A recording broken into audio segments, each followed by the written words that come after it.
En 2022, le président camerounais Paul Biya et son homologue français Emmanuel Macron lançaient une commission mémorielle mixte sur la guerre d'indépendance au Cameroun. Elle a rendu ses conclusions le 21 janvier dernier avec la diffusion très médiatisée d'un rapport historique de plus de 1000 pages mené par le volet recherche. Mais il y a aussi un volet artistique qui a aussi rédigé un rapport, mais qui lui n'a pas été publié et que TV5 Monde a pu obtenir. Lola Colomba, vous avez pu enquêter sur ce second rapport avec votre collègue Simon Rodier. Que contient-il ? Bonsoir Nidia. Eh bien, en fait, il s'agit d'un recueil de témoignages récoltés par l'équipe emmenée par l'artiste Blik Bassi. C'est lui qui était en charge du volet artistique de cette commission. Et dans ce cadre-là, il a été chargé par Emmanuel Macron de mener des entretiens avec des témoins de la répression. Le but, c'était de nourrir le rapport du volet recherche que vous venez d'évoquer d'une part, mais aussi de servir de base pour formuler une proposition de création artistique. Pas de commande d'une note de synthèse donc, mais l'équipe a quand même souhaité en produire une. Alors au final, cette note, elle fait 106 pages. Elle contient des extraits d'une centaine d'entretiens récoltés au Cameroun.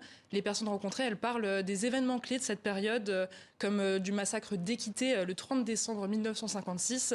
Mais elles détaillent aussi longuement les pratiques qu'elles attribuent aux forces françaises et camerounaises, comme la torture, mais aussi l'exposition régulière des têtes coupées, des maquisards. Et le problème, c'est que certains des témoignages récoltés par l'équipe du volet artistique n'ont pas été repris dans le rapport scientifique sorti en janvier. Et oui, Nidia, et en fait, ça a déclenché une véritable polémique sur les réseaux sociaux. Emmanuel Mukam, un Camerounais témoin de la répression dans la région Bamileke, a été interviewé par l'équipe de Blik Bassi en avril 2024 et il a livré un témoignage sur ce sujet, sur un sujet qui fait débat depuis des années dans ce dossier. C'est l'usage ou non par les forces répressives du napalm, ce produit qui brûle littéralement ses victimes. Je vous propose d'en découvrir un extrait. On fuit, l'avion commence à crépiter, on fuit. Tu vois un avion qui vient, qui balance de la poudre, et un autre tire. C'est comme une masse de feu qui tombe sur le champ de raffia. Je ne connaissais pas le nom. C'est plus tard que j'ai compris que c'était le napalm. C'était une odeur suffocante, terrible.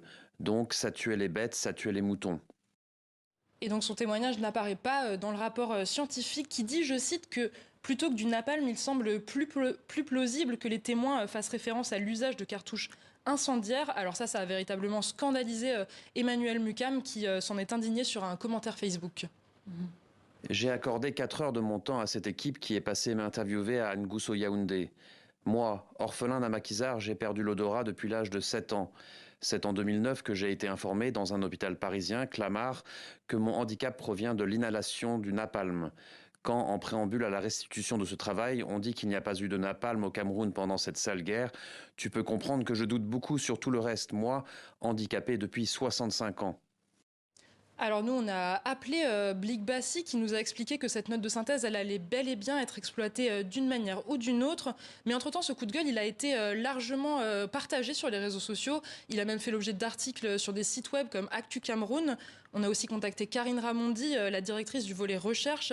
Elle nous a expliqué que l'entretien avec Emmanuel Mukam, il avait été réalisé trop tard pour être intégré dans le rapport. Mais elle nous assure que ce témoignage n'a pas été écarté parce qu'il parlait du napalm. Jamais nous n'aurions fait ça, dit-elle, nous n'en avons pas eu connaissance.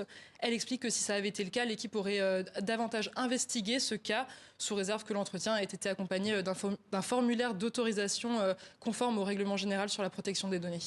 Et pour plus de détails, on peut retrouver votre enquête menée avec Simon Rodier sur le site TV5 Monde. Merci Lola Colomba, journaliste à TV5 Monde.